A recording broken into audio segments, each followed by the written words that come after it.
Bruce, you must have something really good too. Of course I do. It's Bruce Danielson, and I guess I'm here to entertain you too. This meeting of the Sioux Falls Charter Revision Commission will come to order. First item on the agenda, approval of the minutes from our meeting of Wednesday, November 10. Those were distributed in advance to the members of the commission. Unless there is discussion, I would entertain a motion to approve those minutes. It's been moved by Commissioner Hayek, seconded by Commissioner Long to approve the minutes of our last meeting. All those in favor, please signify by saying aye. Aye. All opposed? Motion carries. The minutes are so approved. We've got a lot to cover in a limited amount of time in which to do it. We're going to, with the indulgence of my fellow commissioners, I'm going to move to item 3, old business, subpoint B, formal recommendation number 2 by Commissioner Ann Hayek. Council members being able to provide their resignation for a future date, enabling them to run for another office while they are a sitting city council member. Commissioner Hayek. Thank you, Chair Smith. I would really like to withdraw this totally, and I would make that motion. Okay. Commissioner Hayek has asked to please withdraw this formal recommendation. She has made a motion for it to be withdrawn. Unless there is an objection, the chair would consider this recommendation to be withdrawn by Commissioner Hayek. Seeing no objection, item 3B under our agenda will be stricken. Formal recommendation number 2 has been withdrawn by the citizen proposed that recommendation. Back to where we left off, item 3A, formal recommendation number 1 by Mr. Ziderick, City Council composition and redistricting. In the packet that was distributed in advance of our meeting, there were answers provided from the City Attorney's Office and I believe the City Clerk's Office to the questions that I posed that were not withdrawn at our meeting on September 8, that were again amended on October 6. The public should have had an opportunity to review those responses. I appreciate the information.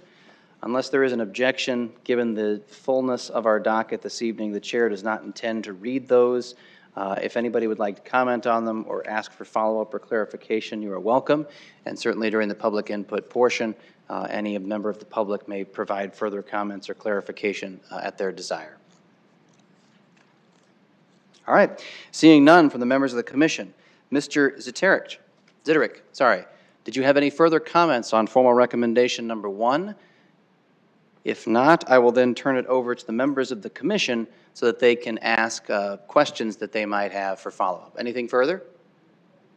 Okay, thank you.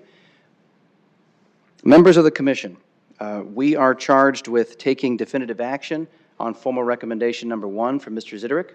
I want to make sure that everyone on this commission has an opportunity to pose any questions or discussion on this before we turn to action on this formal recommendation. So I will turn it over. Any questions of the members of the commission for Mr. Ziderick?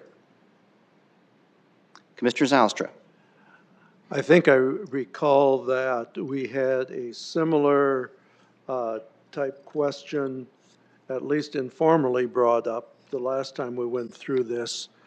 I do have a couple of questions. One, it does, having more council districts does really update for population growth to the extent that 7 districts in today's population would be about 27,500 people per district. In 1990, the 5 districts allowed for 20,167 people per district. And so that does seem to make some sense. I am wondering about, however, reducing the at-large from, let's see, from 3 to 2, pardon me, because one of the principles that was outlined by the original drafters, Dale Froelich and Joe Kirby, in a previous presentation to this body, indicated that they thought it was important to have at-large members lest the individual district council members begin to use a different term, balkanize, to divide the city up against neighborhood versus neighborhood, because all members of the council should be thinking of the entire city, and having some people at large is certainly helpful. And I was wondering whether it might not be better, if we were going to move in this direction, to suggest that we remain with 3 at large, although I do recognize that once more puts us at an even number, making more likely the possibility of a tie.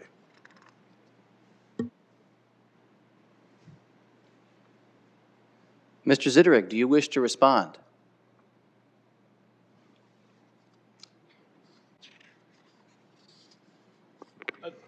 That's a good question that you bring up. I mean, I don't know, there's no correct answer on that, how many at-large you have. I mean, I think it comes down to, I think, like in one of the questions posed, it's mostly it comes down to how the people, how we locally want to govern our city. We want 1 at-large, we want 5 at-large, 4 at-large. I think it really comes down to how we really want to govern it, how we want to protect the overall population, knowing what the at-large really represent. They represent everybody. And if like in what was it, question 7 brings up,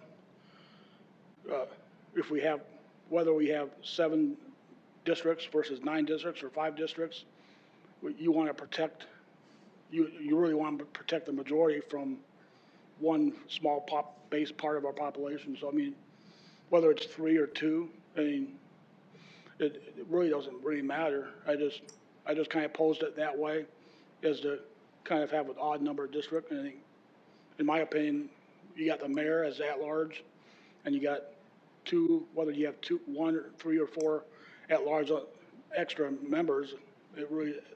That's more of a question we should be asking ourselves anyway. So, I mean, how many at larges do we get are too much versus not enough? Thank you. Thank you, Mr. Zitterig. Does that answer your question, Commissioner Zylstra? I don't know if it settles my thoughts, but it certainly helps me understand the proposer's concept. Fair enough. Commissioner Hayek. Thank you.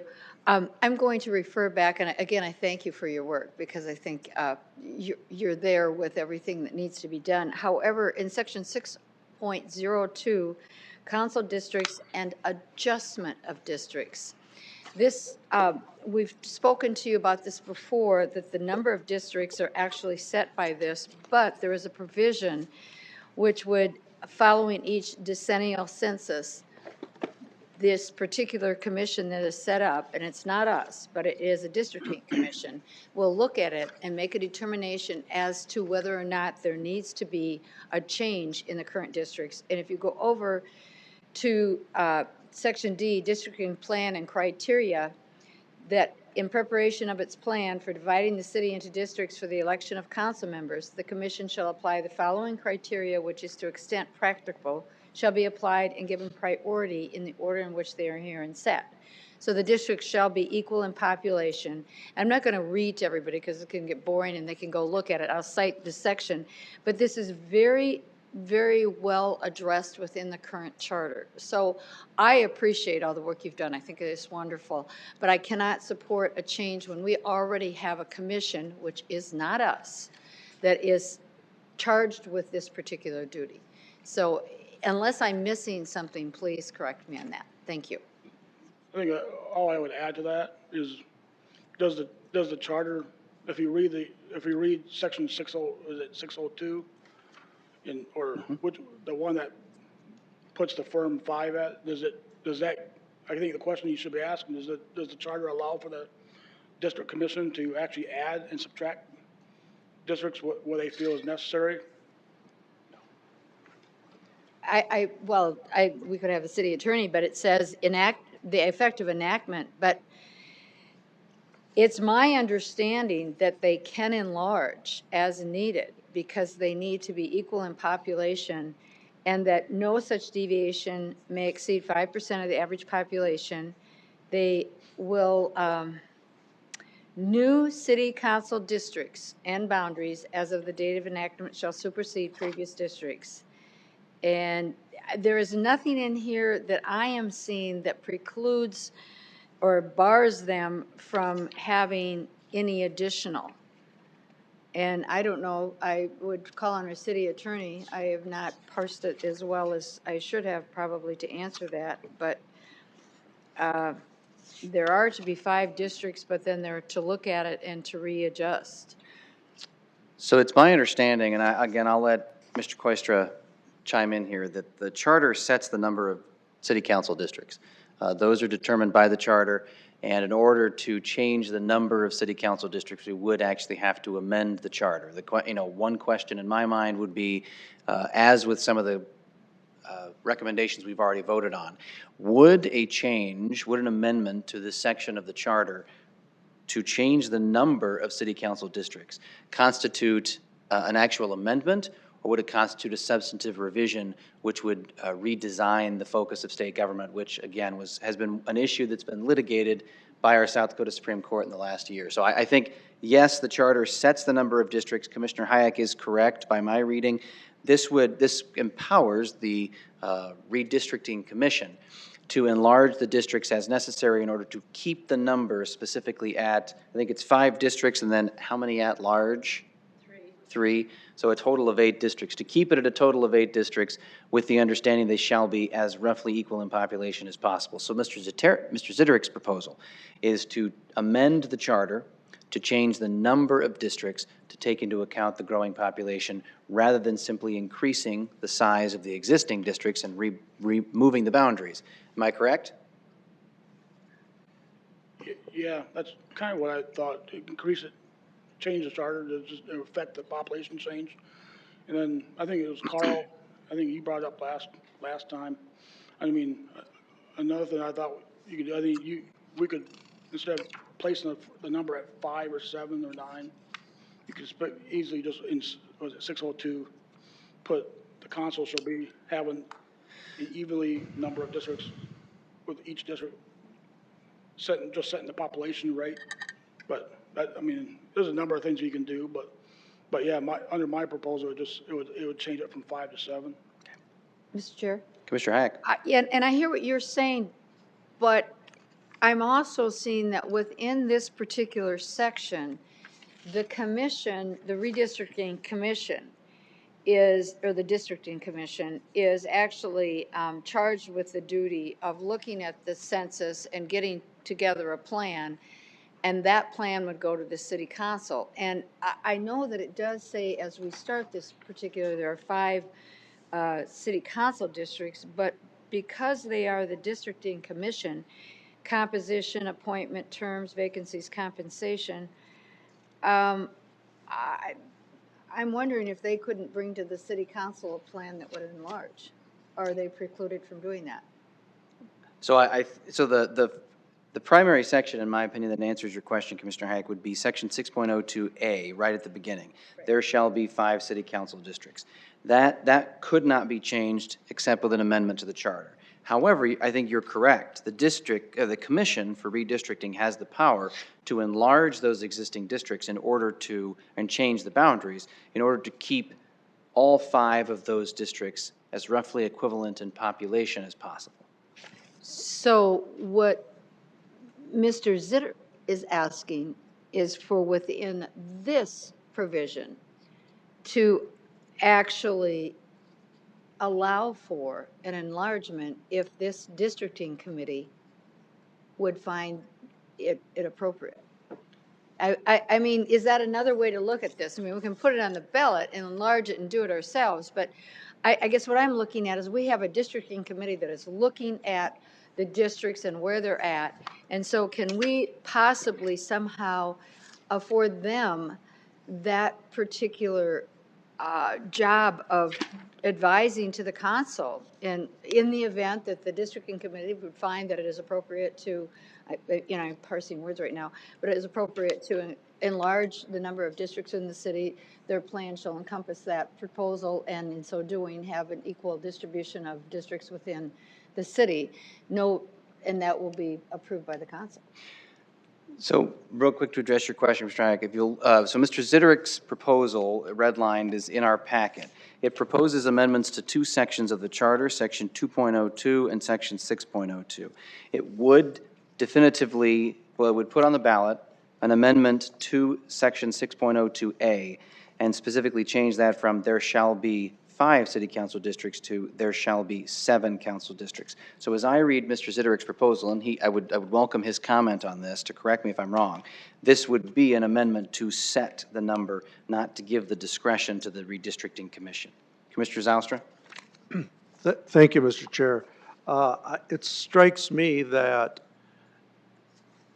if we would put the proposals for 2.02 and 6.02 on the ballot and not deal with 9.05, but leave that up to the commission to draw the boundaries, et cetera, because that comes from the transition part of the charter, which in effect isn't necessary anymore now, unless the city attorney or someone would say, wait a minute, you can change the numbers, but you don't have a process to get to establishing the new districts.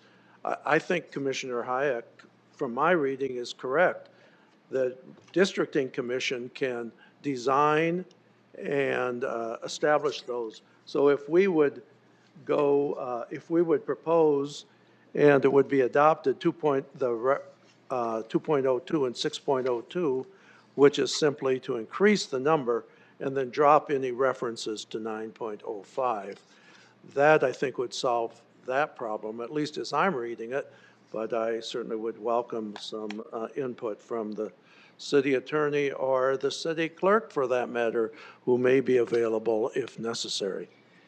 Mr. Ziderick, there's been a lot of discussion for the last couple minutes. I would welcome any comments that you would have. This is your proposal and recommendation that has been very well written, thoroughly detailed, so I'd welcome your comments.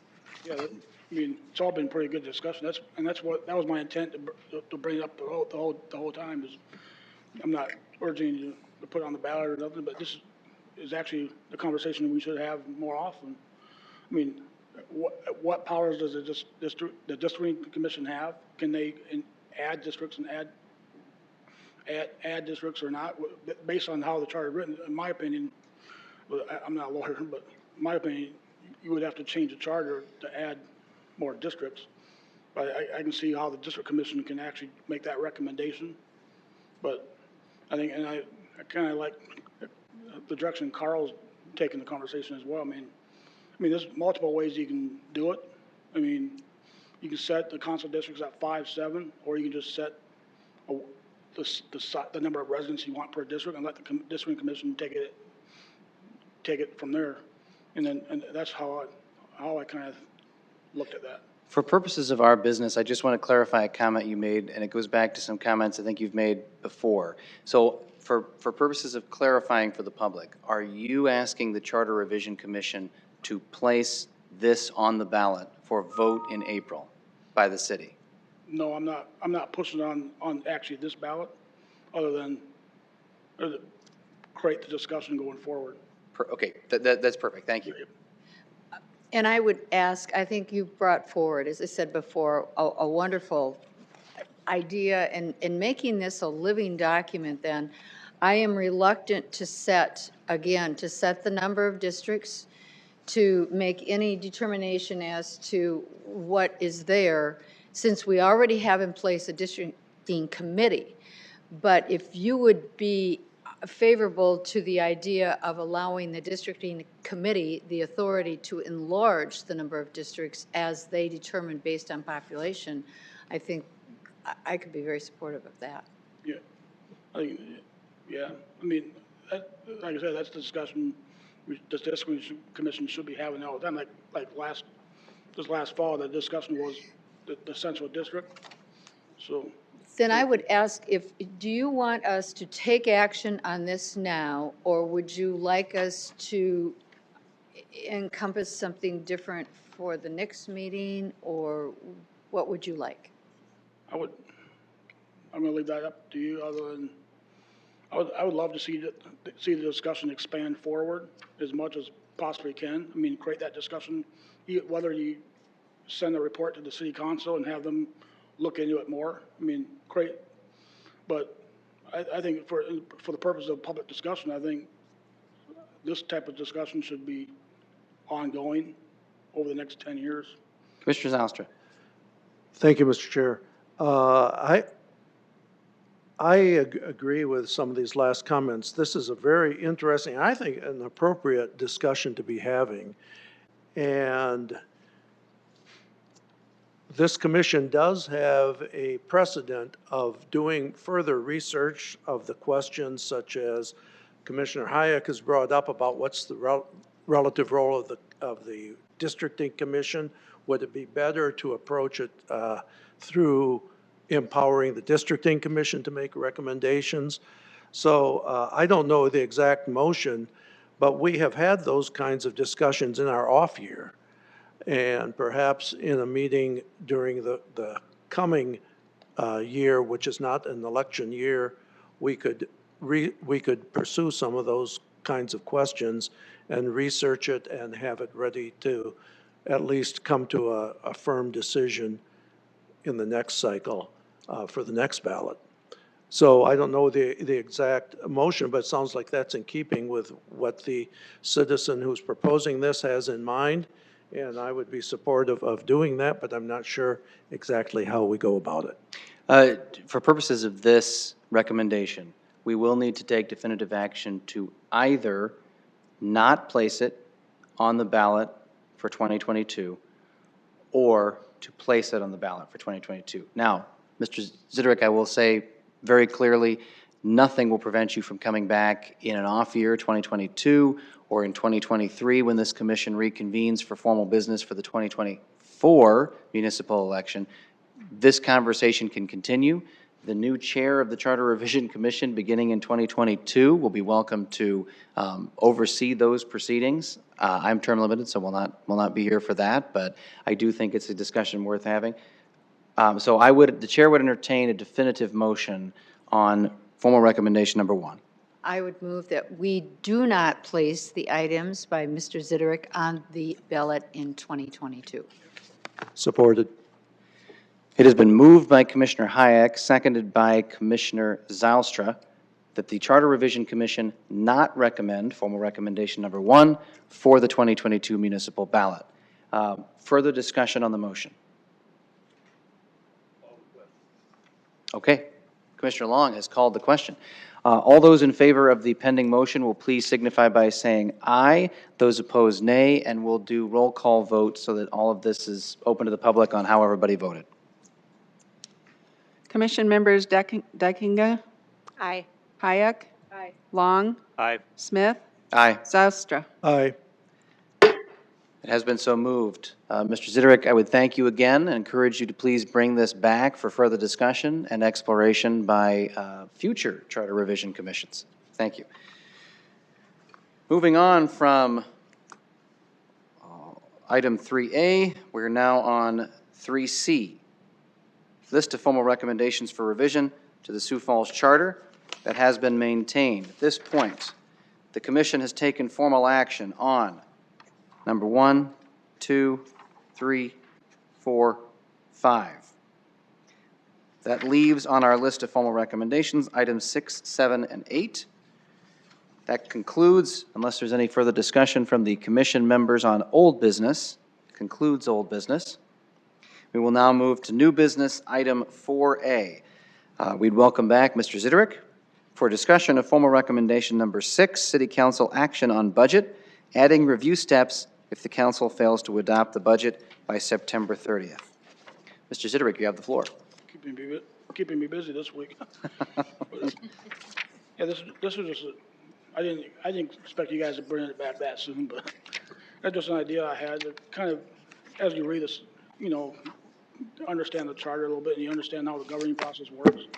It's just an idea, a question I had was what, if the city council doesn't adopt a budget, why does the mayor's recommended budget take precedent, for example, and why not encourage more discussion?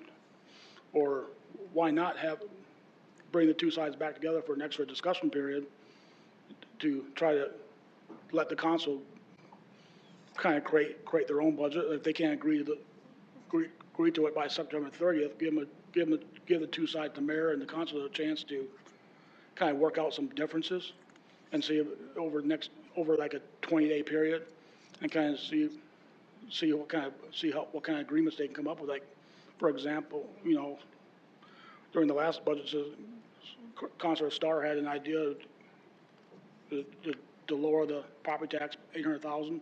What if we could have extended that period out and just discuss that more detailed? It gives by extending that period of time, it gives the council a little more time to pull certain items out, investigate it, discuss it, and create more audits. So the questions I kind of raised were, if the city council cannot agree to a budget by the September 30th, why does the mayor's recommended budget become priority at that point?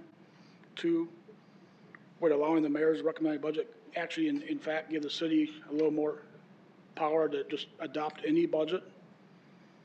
3, if the city government supports raising our budget, increasing our taxes, shouldn't that actually encourage more debate? And then 4, if by our charter, if the city council has firm policy making decisions, that shouldn't that give the people a little more ability to discuss certain items that they would like and what they don't want? So that was just kind of my basis of drawing that up. I don't expect it to go on the ballot this year. I mean, I just figured for discussion, I mean, what would it mean to have that extra restriction in there to create more public discussion? I mean, some people might say it slows down the process too much. I mean, I'm a fan of slowing it down a little bit, but at the same time, I think I would like to I like budget talk, and I like to see more discussion on the budget itself. Mr. Zitter, does that conclude your comments? Yeah. Okay. Are there further speakers from the public who wish to speak in favor of or in opposition to formal recommendation number 6? All right, seeing none. This is on our agenda. It must receive, it is currently slated on our agenda to receive an up or down vote today, as with the other formal recommendations. So I would turn it over to the commission for questions of Mr. Ziderick. Commissioner Hack. Well, I have a question of our city attorney, because your proposal then extends this past September 30th. And I think under state law, help me with that one, it's been a few years, that the budget has to be accepted by the 30th of September, the municipal? Yeah. I honestly don't think we have the authority to allow the extension, maybe Dave knows, of the budget to go past September 30th. Mr. Ziderick?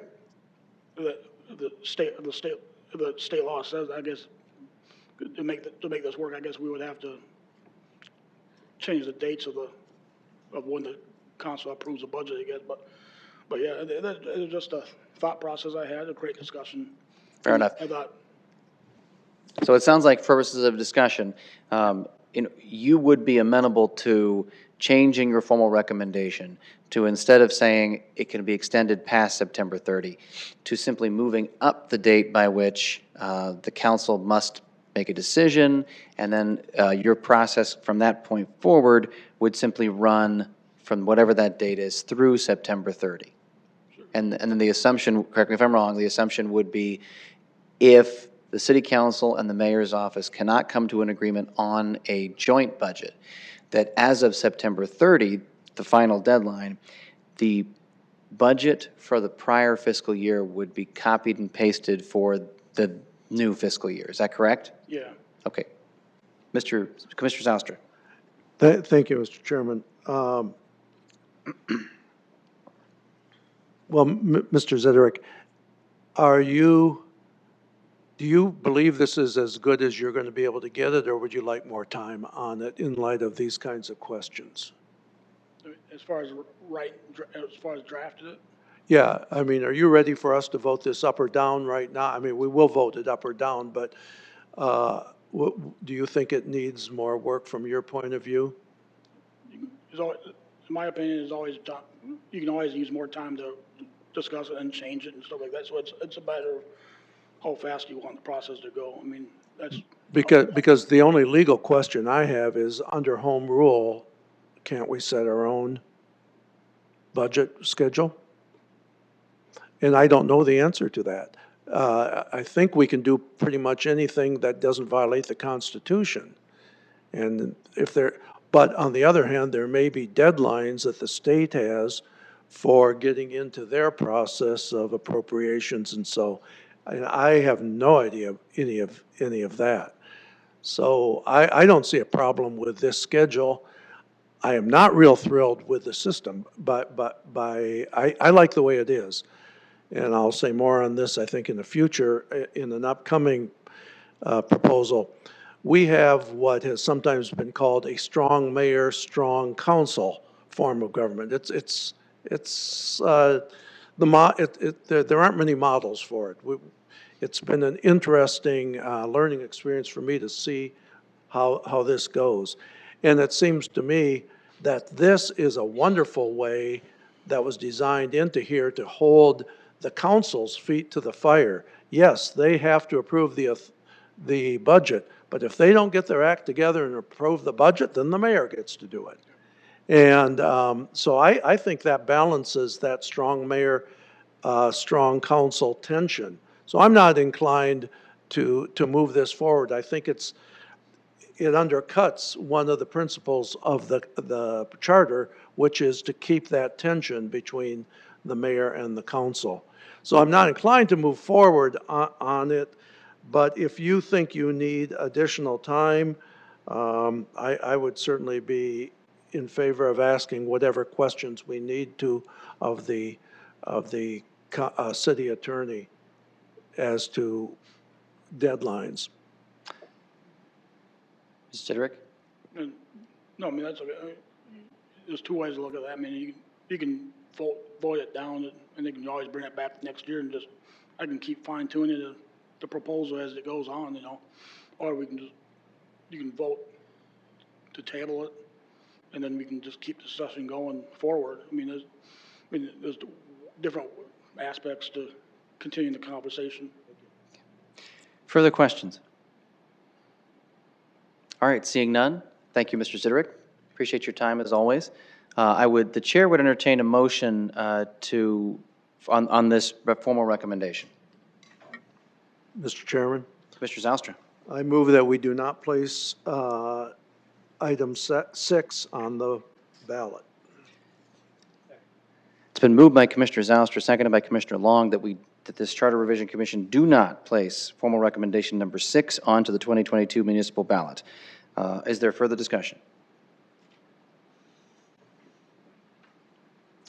Seeing none, all those in favor of the motion not to place this on the ballot will please vote aye. Those opposed, nay. If you'll please call the roll. Commission members Deckinga, Aye. Hayek. Aye. Long. Aye. Smith. Aye. Zaustra. Aye. That motion passes. Again, Mr. Ziderick, I encourage you to continue to stay involved in this process and to bring your ideas back to a future Charter Revision Commission. You can work with commission members directly to research these issues or research on your own, and then look forward to seeing you back here in the future. That brings us now to, got a lot of paper here. Item 4B, Formal recommendation number 7 by Joe Kirby, removal of the mayor from the city council and expansion of city council majority vote exceptions. We have an honored guest this evening, former city council member, former legislator, holder of numerous offices within the legislature, Dave Knutson. Mr. Knutson, you have the floor. Thank you, Mr. Chairman. I was a former member of the Charter Revision Commission, but never a city council member. That would be my Oh, life. that's right. Apologies. Would certainly be the better part. So much power in one family, I get confused. I apologize. And Joe was sorry that he's unable to attend, and I'm happy to talk in support of his proposal, which is a fairly straightforward one, simply to produce a sharper separation of powers between the legislative side of city government and the executive side of city government. By removing the city council, you do have a clean and consistent separation of those powers that is consistent with the way we have the federal constitutional arrangement and the state government arrangement, where in both cases the chief executive is not a member of the legislative body.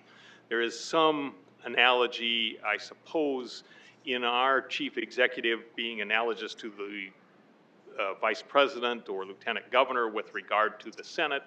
But again, on the House side of the legislative process, there is no executive participation directly in the legislative process, and that's what Joe's proposal would do. I know that Joe, as one of the people very heavily involved in the original charter, feels, in his words, that they dropped the ball in not having a sharper delineation between the legislative and executive functions and powers.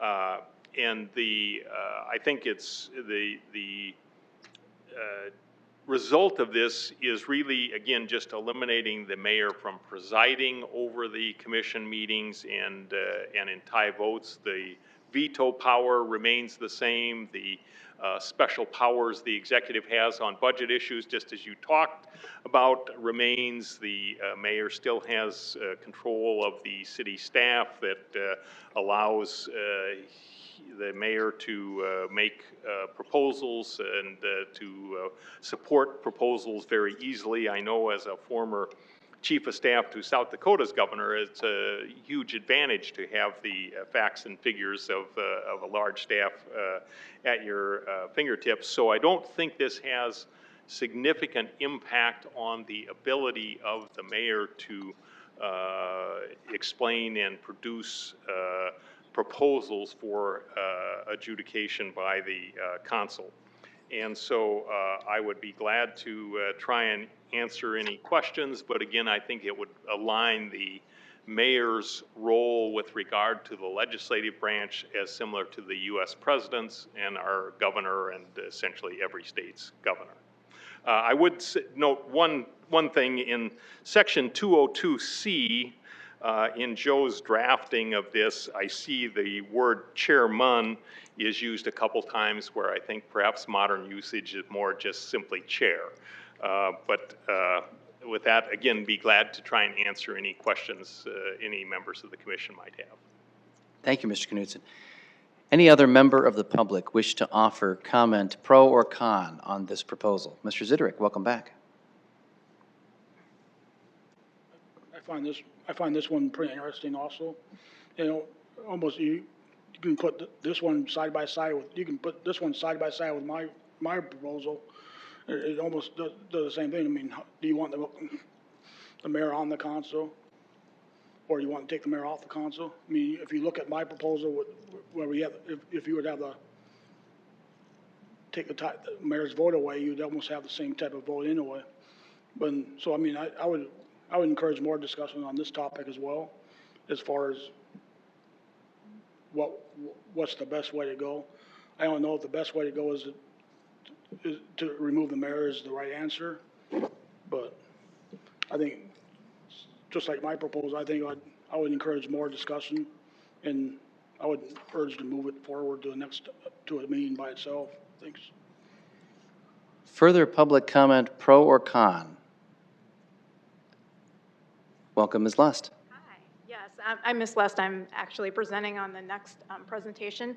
But I lived in Lincoln, Nebraska for 25 years and worked very closely with the city council there through my law firm where I worked. And Lincoln is a very similar sized town to Sioux Falls, and the way they operate is the way that is being proposed by Mr. Knudsen and Mr. Kirby.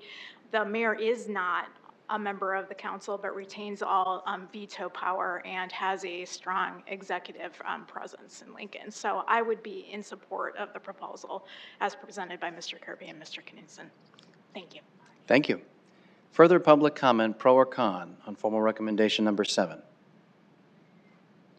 Seeing none, we will turn to comments, or excuse me, of questions of the commission. I will start things off. Mr. Knudsen, I note that in addition to simply changing the style of the leadership, removing the mayor from the council, maybe I've missed it elsewhere in the charter. This is being moved from somewhere, but there's an addition to section 2.11 procedure under subpoint C.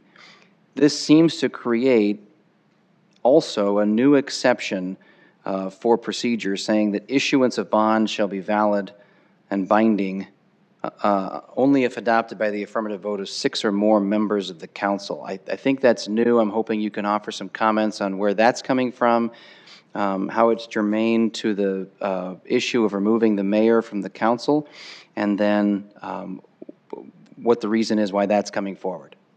I am afraid I did not focus on that exception, and I don't know why.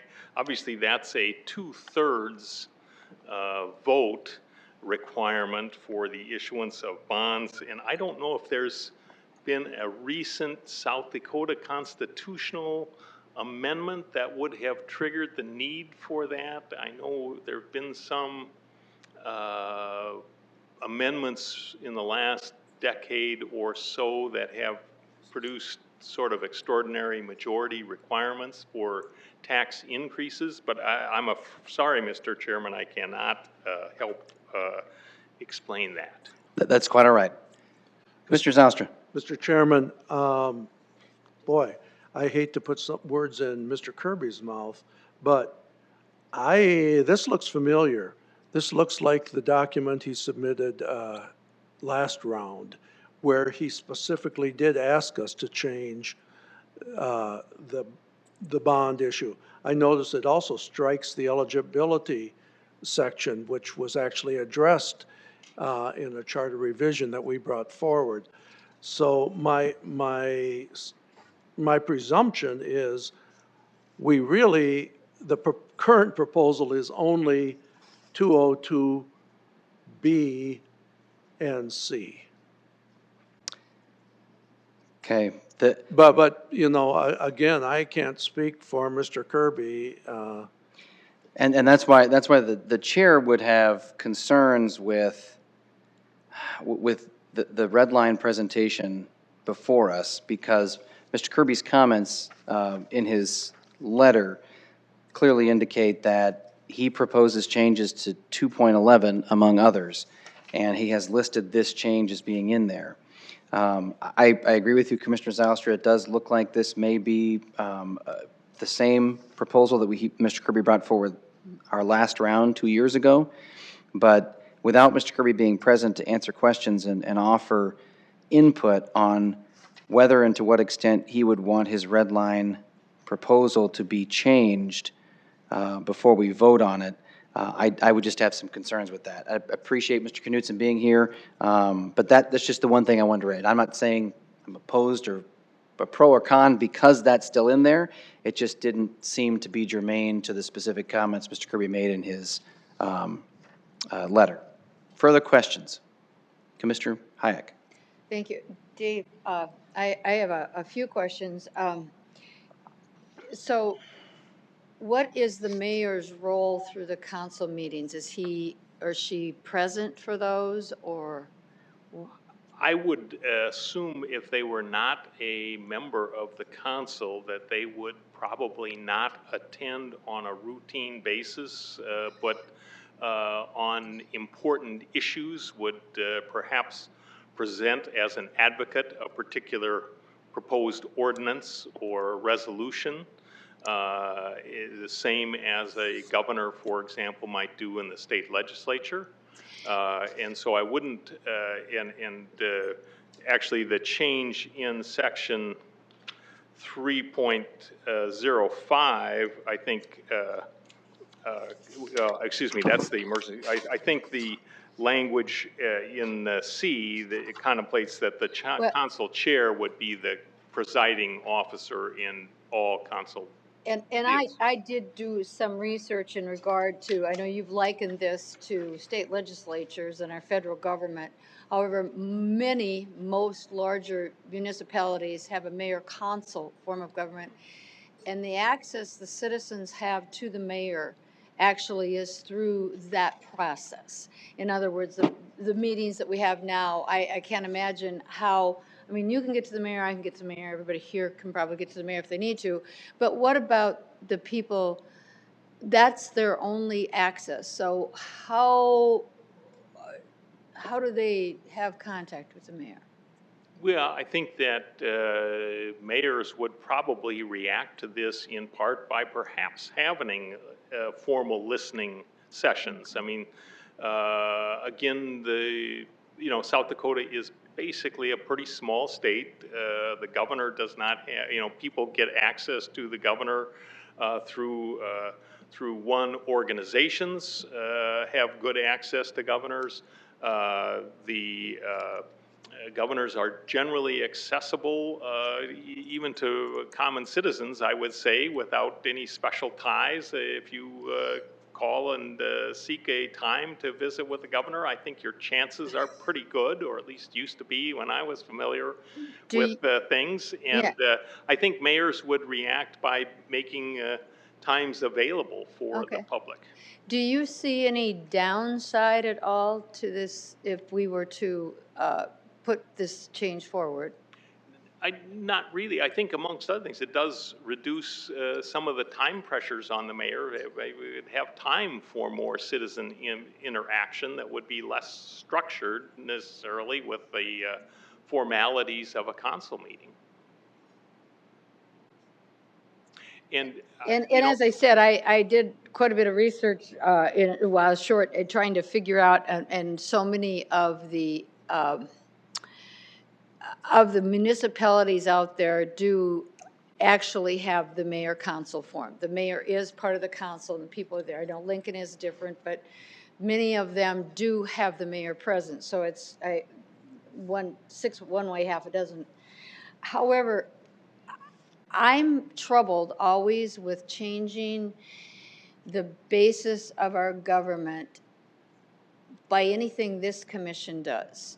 We are to take the tweaking, but if people want to change the form of government, the process, as you well know, is to get that petition, get it signed, get it on the ballot, and then the voters can take it. And this is kind of a zoom through and don't do the petitions and see if we can change it. I am concerned that this may be actually a change of our government because of the way this was initially set up. And, I was back there way back when you were. Yeah. And strong mayor, the mayor will run the council, the mayor's the person in charge.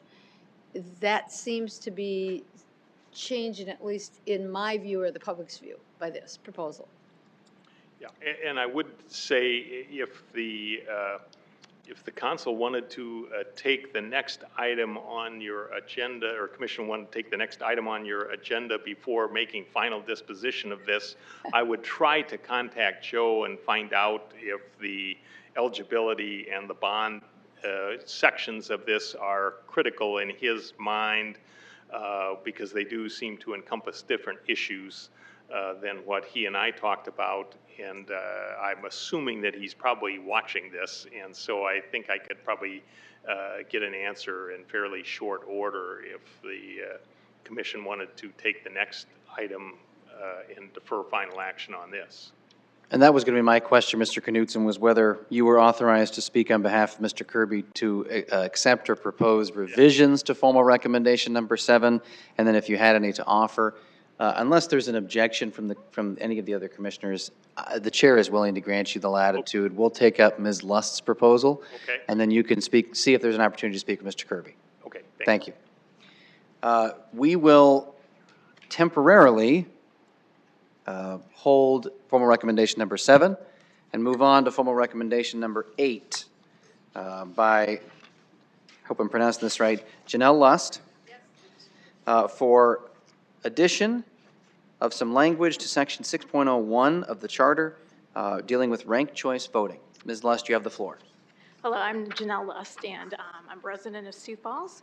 And my proposal is to add either the option for ranked choice voting or approval voting as a method of election to the city charter. That would be a change to section 6.01 in the city elections.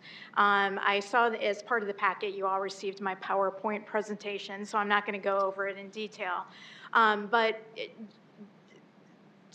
The main reason that I'm proposing this at this time is we're about to come up on another city election where it's highly likely that we're going to end up with a runoff election.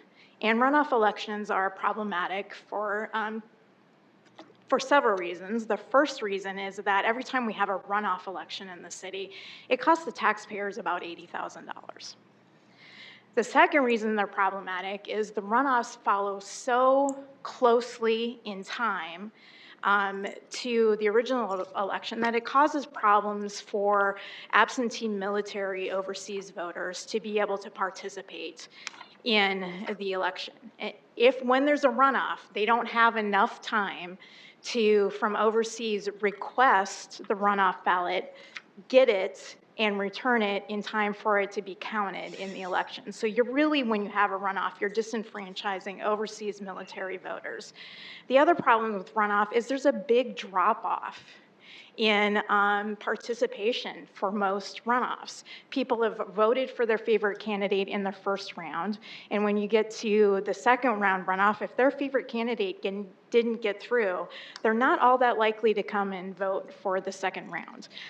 Ranked choice voting and approval voting solve that problem, and would solve the problem for the city of Sioux Falls, because with ranked choice voting, you rank all the candidates in order of your favorite.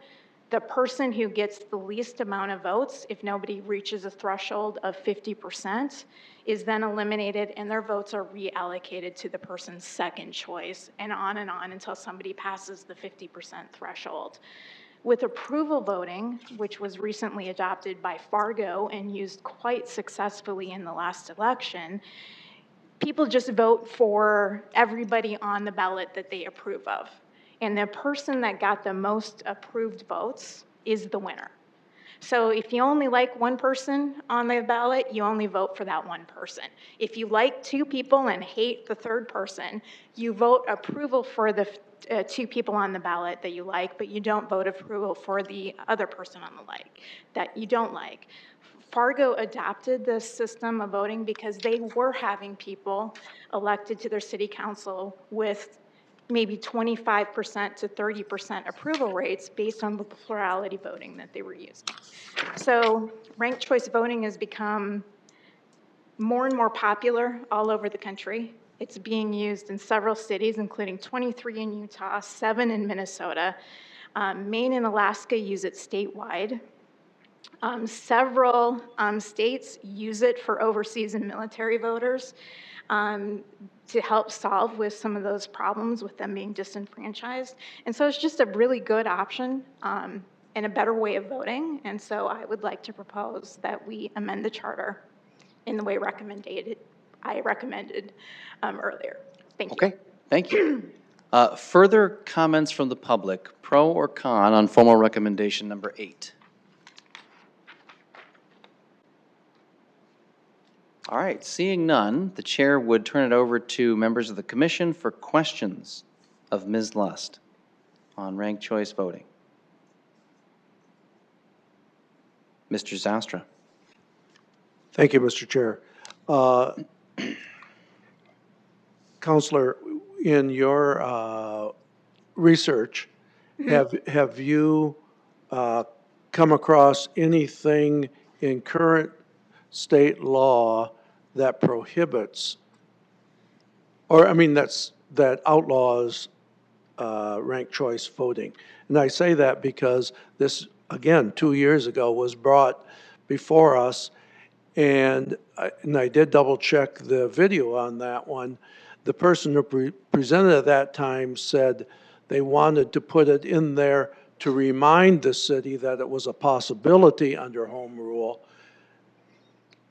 Well, I'm okay. not thrilled with just reminding people it's a possibility, but So currently, Sioux Falls is a home rule city. Under the statutes that list out the things that are prohibited for cities in the home rule charter to rule on, there's nothing listed there about election methods. There is a state statute that says that, that's SDSL 12-20-39.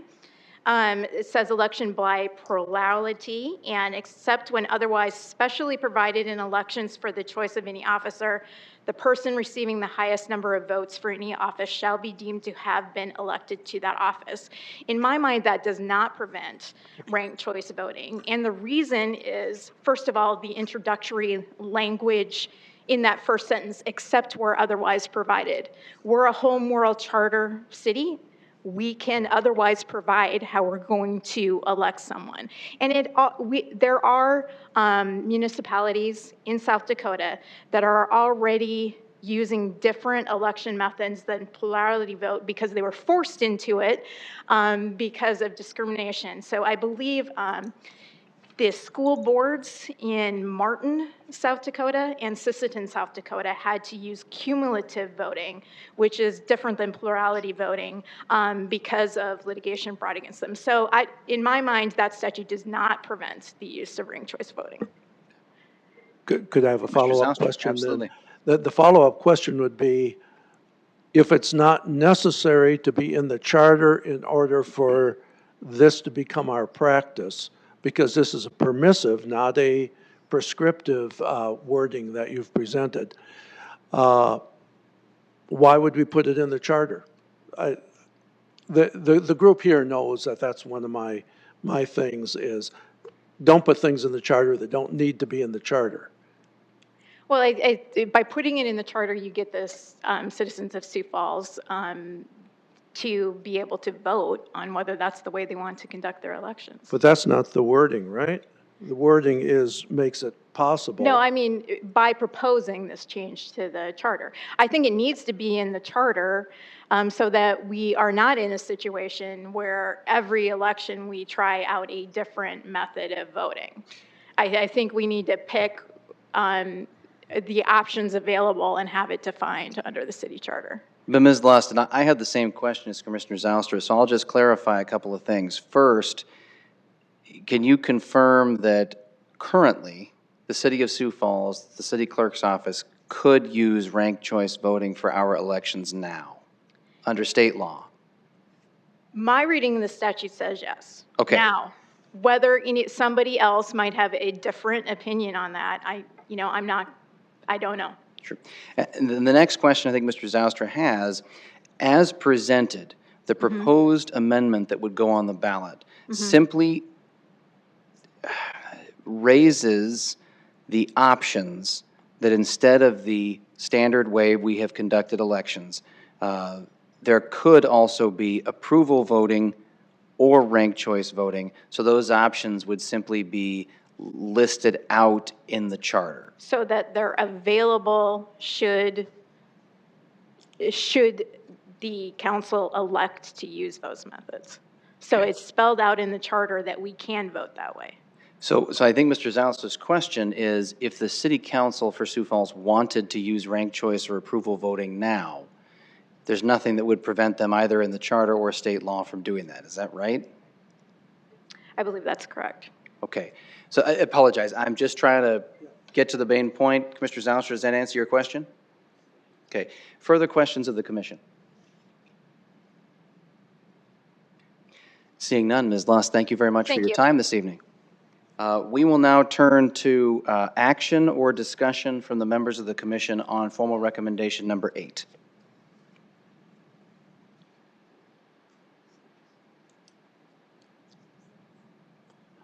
Commissioner Zylstra. Mr. Chair, in keeping with my earlier comments, I am going to make a motion to not place this on the ballot. I believe it's not necessary. As a matter of fact, the city council does not follow plurality. They changed that. We already don't follow that state guideline. I think they could change other. I think it's a fascinating discussion. I would be more inclined to think positively if it required one of these methods, although I still have some questions. People kind of are used to binary choice elections, and that's why, in fact, as I understand it, why the city council went to a runoff, so people would always have a binary choice. But be that as it may, I am not in favor of moving this forward because I think it's unnecessary. So the chair would remind, and I appreciate that, this hasn't come up before, when you make a motion, please simply make the motion, no other remarks, and then we can get to discussion afterwards, and the chair will definitely recognize the movement, and Yeah, sorry. well, point of personal privilege. Number one, were I chair, I would have told me the same thing. And so number two, I will withdraw my motion. Oh, no. So that I can so that my speech can stand. All right. So we now have no motion. Appreciate that. Any motion? Commissioner I Hayek. second, oh, you've withdrawn it? Yeah. I would move that we reject the ranked choice voting. Sorry. So we have a motion by Commissioner Hayek that we not place this formal recommendation number 8 on the ballot for 2022. Seconded by Commissioner Long.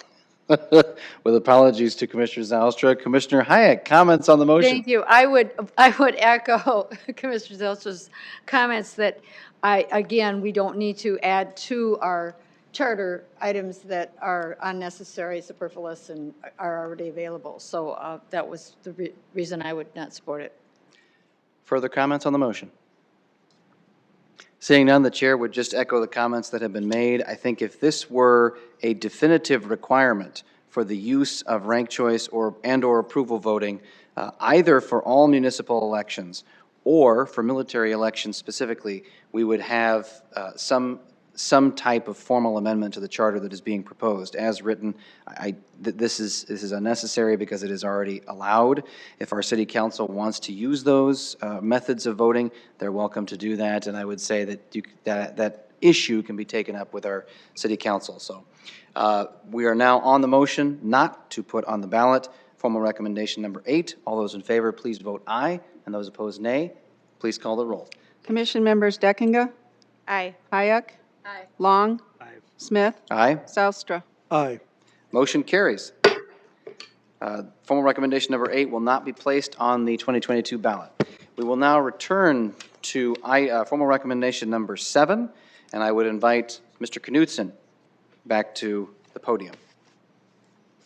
Thank you, Mr. Chair. I did have occasion to talk to Mr. Kirby, who did confess error in the preparation of this proposal. So I think that he would view as a favorable amendment the deletion of the change in B, so there would be no change with regard to eligibility. And in view of your most recent action, I don't know if the language in what is his C on the ranked choice reference is appropriately to be left in or taken out. Again, I think the correction of chairman to chair would be appropriate.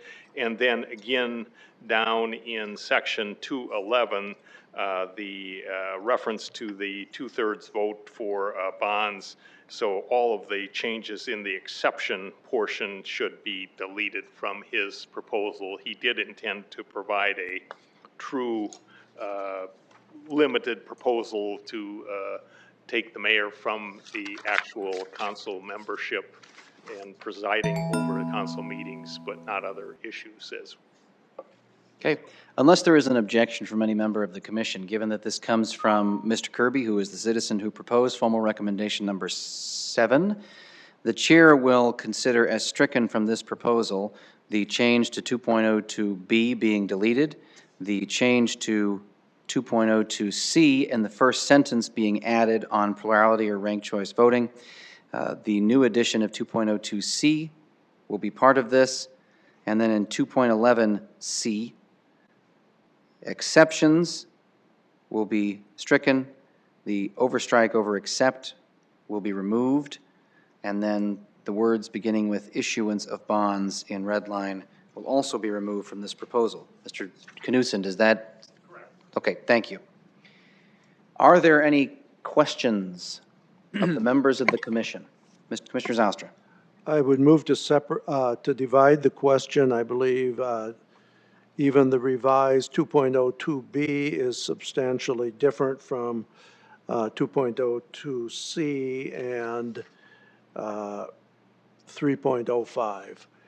The election by plurality vote, which is not the current practice. So we would be putting in the charter a specific. I think, Mr. Zylstra, that the proposal from Mr. Knudsen is to modify this so that now there will be no change to existing 2.02B or 2.02C. Okay, So I'm assuming 2.02C in red line here will now become 2.02D?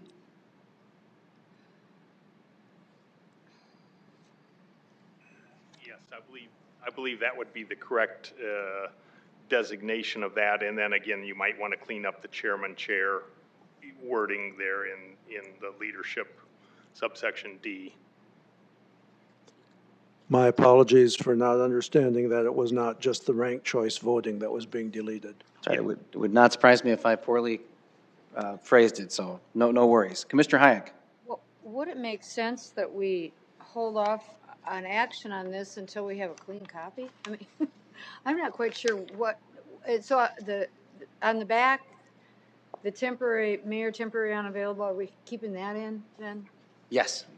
That stays in the way it is, so we scratch from the mayor to right before in case of emergency. So in case of emergency for purpose of day-to-day is where that will begin? That's my understanding. Yes. Because I think the deleted portion in what's designated as 305, 305 the deletion, it relates strictly to the service as part of the council. So 2.02 will read now composition, eligibility, election, and terms and leadership. And so we'll leave eligibility in. Is that correct? We're gonna Correct. keep- Yes. So in 202A, in the first line, you're going to scratch the mayor and. Right.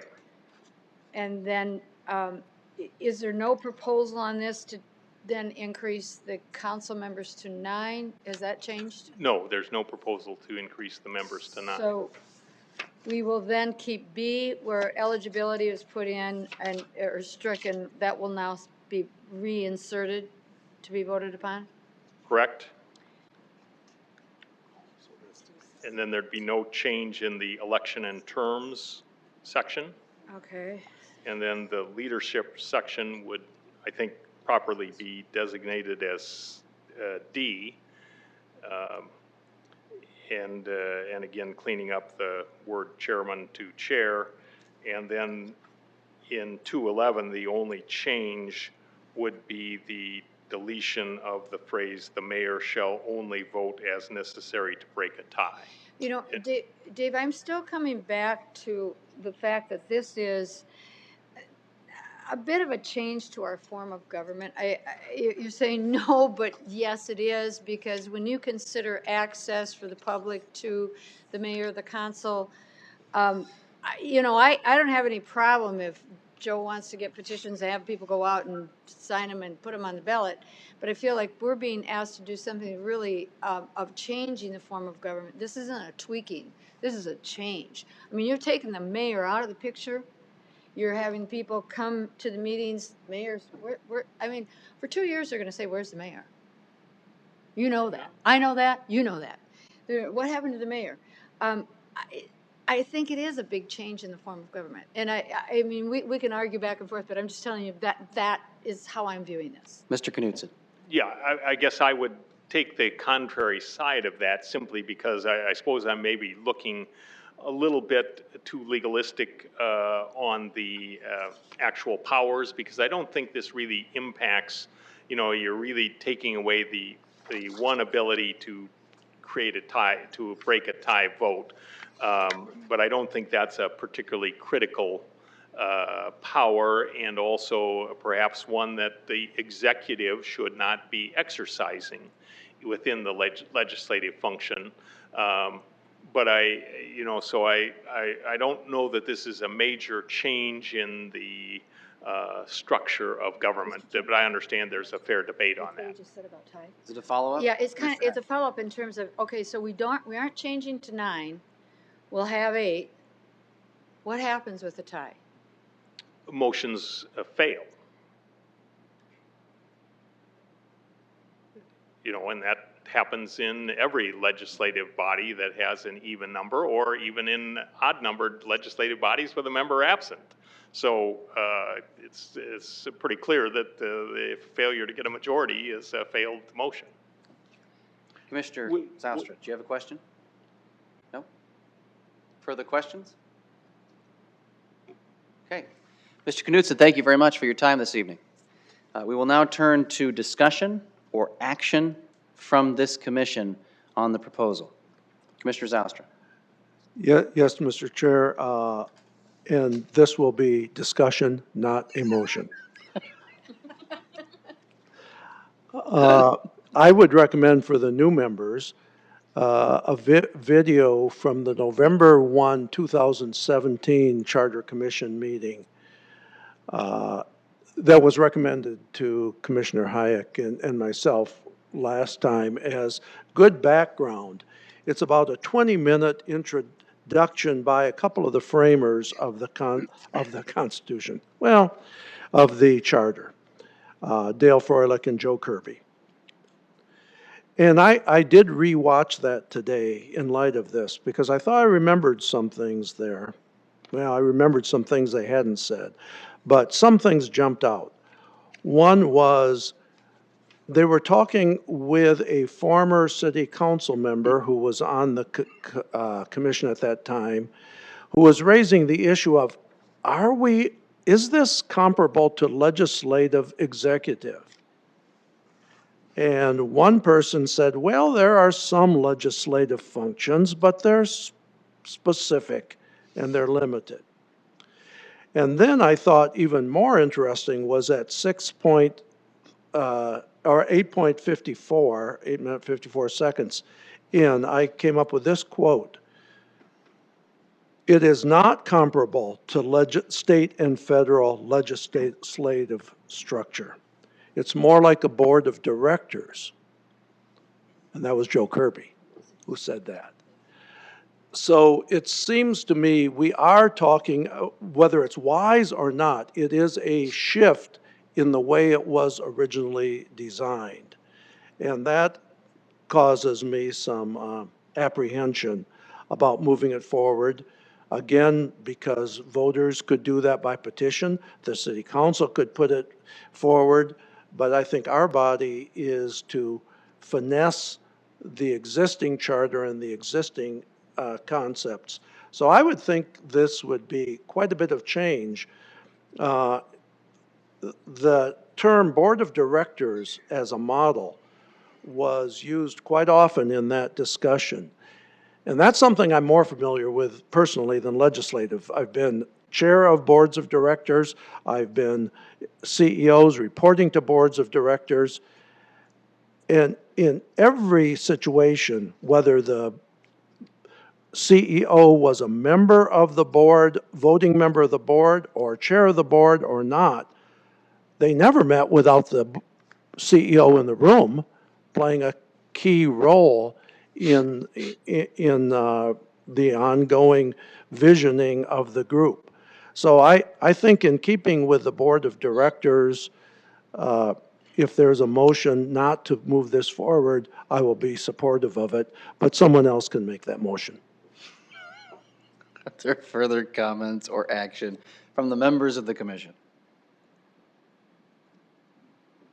Commissioner Hayek. I guess it's you and me. I would make the motion that we do not move this forward and put it on the ballot.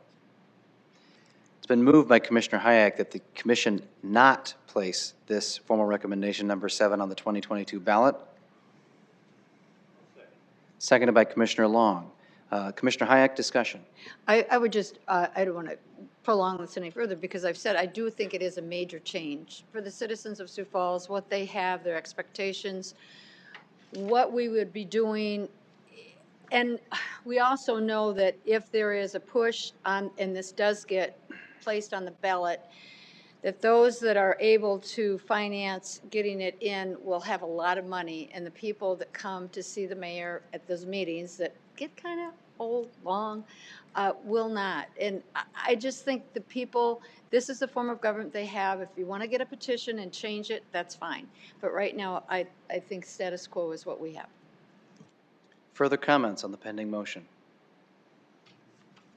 Okay, seeing none, the chair would just add, we in the city of Sioux Falls respect the wisdom of our framers. Unlike the U.S. Constitution, here we have an actual framer who's coming forward and asking that a change be made to the charter to undo or to modify the way in which the checks and balances and the intercooperation of our legislative and executive branches of our city government have operated since the charter was first put in place. I think that I would echo the comments by Commissioners Zylstra and Hayek. I think this was put into the charter for a reason. I have not heard a convincing argument that the circumstances have changed substantially such that I, pursuant to the ordinance that I've been, under which this commission operates, would find it advisable that this be placed on the ballot. And that is our charge as the members of the CRC is to serve as an advisory board, to advise the citizens of Sioux Falls that they should vote for this change to municipal government. I think that there is some definite value in the mayor sitting on the city council, being able to participate fully in that process, as Commissioner Hayek indicated, being able to face the citizenry when decisions are made, and in the event of a tie, there being some actual definitive action, either up or down, rather than motions simply failing, although that is definitely a reality in legislative bodies. So for all those reasons and those that have been stated, I will vote in favor of the motion that this not be put forward onto the ballot. We will now turn to the vote on the motion. All those in favor will please vote aye. Those opposed, nay, and I'd ask for the roll to be called. Commission members Deckinga? Aye. Hayek? Aye. Long? Aye. Smith? Aye. Zylstra? Aye. That motion carries. Formal recommendation number 7 will not be placed on the 2022 municipal ballot. We turn now to item E under new business. Excuse me, item D. I do not believe there were any other proposals submitted in advance of this meeting from the public. And then setting a deadline for submissions to the Charter Revision Commission. I think that at this point, this being our last substantive meeting, we could probably safely say that unless something has come forward before now, that we're not going to consider it at our January meeting, which typically, considering the fact that we have no pending formal recommendations and have taken action on all of them, would just be for approving the minutes of this meeting and setting, if necessary, meetings for the interim period of 2022 following the municipal election. Further input from the members of the commission?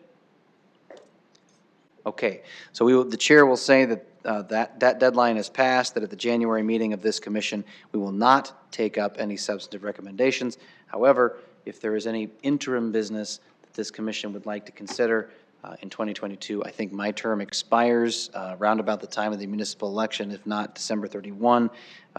So therefore, we'll just move on to public input. Is there any public input? Mr. Ziderick.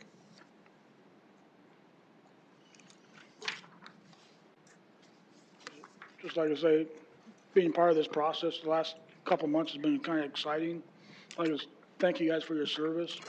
I think you guys got a hell of a job to hash out and do oversight of this charter. I found this whole process kind of educational, especially like take the last meeting with the TIF discussion. That was educational. And I think my proposal of slightly changing the console, that's, that get people talking about those are the issues. I think that's what this whole process is all about. I think the way the charter is set up, the way the city does business over the last, without holding all these boards and commissions, I think we gotta feel pretty lucky in those positions. I think I'm not upset over not putting on this year's ballot, because I wasn't really gonna ask you guys to put on this ballot, but I think you said it best, keep pushing it towards each year, maybe modify your proposals and each year as you go by, or, you can always hold private town halls outside and with the people and get people riled up enough to discuss changes. But I just want to say thank you for your time, and maybe come back next year. Thank you. Further public input? Mr. Greco, those microphones are waiting. No. All right.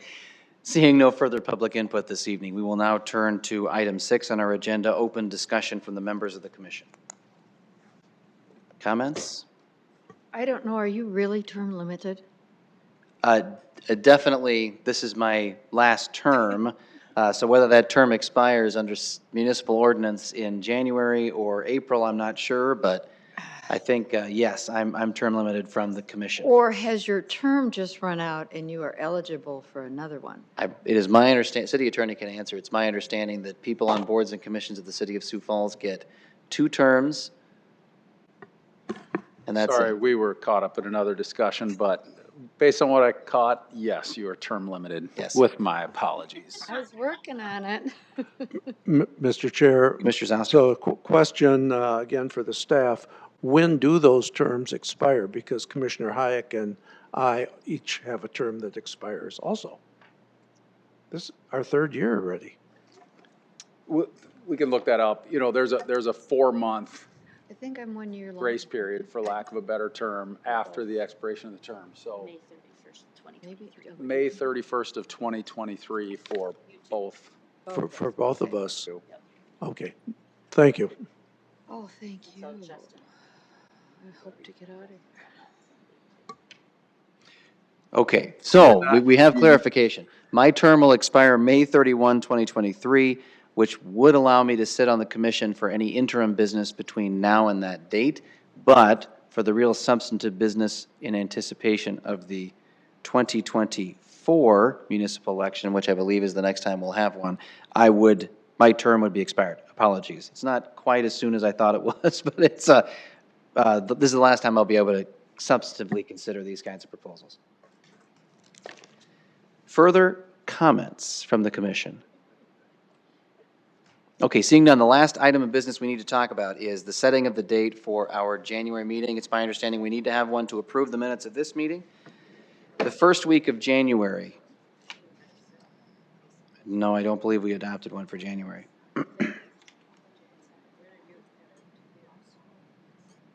That would be, I'm still here that week, but, well, okay, so I don't think we have a January 5 meeting set. Could everyone on the commission be available at 4 p.m. on January 5? Mr. Chair, if I can be present by phone, yes. If you're going to be calling in from somewhere nice and warm, then we will not allow that. No. Out of jealousy. Chicago. Okay, well then, yes. Neither nice nor warm. So, okay, then we will set the next date of our meeting. It will almost certainly be very brief, just to approve minutes and then discuss whether we want to have any interim meetings in 2022 or the first half of 2023. Mr. Chair, one other potential agenda item we may want to discuss is the possibility of a report to the council. Well, just as we look at it now, the only reports that Carrie's finding are reports that actually moved items forward. We don't have any this cycle, so we may not need one, but we'd like to do a little more thorough research on that just to make sure. So that's a potential agenda item. Certainly. If we do a report or not. My recollection is that our charter says we have to issue a report, but perhaps not. I'll let other people decide that. I'm not making any more motions. Gavel you down. Okay, any other items? Okay, I would entertain a motion to adjourn.